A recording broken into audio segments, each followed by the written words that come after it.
Shabbat Shalom. Are you one of those people that uses the word love a lot when it comes to sharing with people around you? You share and we say, I love you to so many different people, and it means something different to those different relationships. To family, to friends, people in our community. We say we love movies, we can love just about anything. Well, I find it humorous that the one time it's hard for us to say the word love is when we're actually in an intimate, meaningful relationship. And we have to say those words to the other person for the first time. People think so hard about when to do that. First, they have to admit to themselves that they love the other person. And then, is it a planned moment or does it come out spontaneously? And then finally, that great fear that when you say those words to the other person that they will stammer and stutter and not respond in such an easy way. Love, it's so complicated.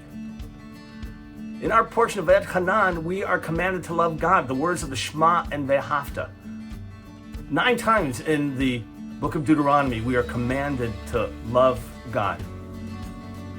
What does it mean to love God? How do you command love? Isn't that an emotion? How can you command an emotion? Well, we're actually commanded to love 2 other things or people in the Torah as well.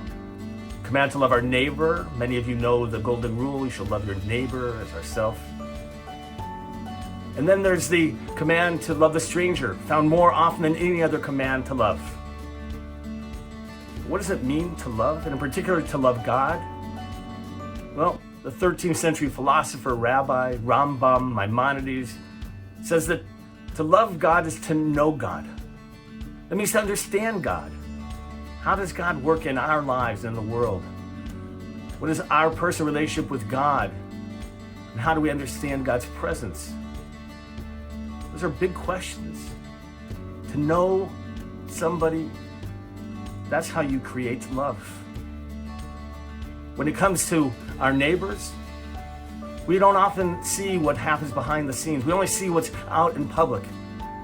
We're commanded to love our neighbor because that very struggle. What are they really about? Who are they really? And the stranger? All the more so. People who are different than us, and we don't understand them.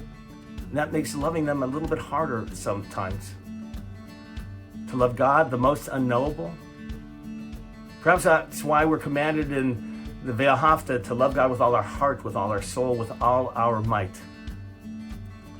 To truly love people, to love God, is to know them, to try and understand them. That's what these relationships are about. It's not easy. It takes time, and it takes intention. On this Shabbat, I wish you a Shabbat of love. What does that mean? To understand the people around you. To try and feel God's presence, understand God a bit more. And in that way, we can bring love into this world. Wishing you that Shabbat of love and of peace. Shabbat Shalom.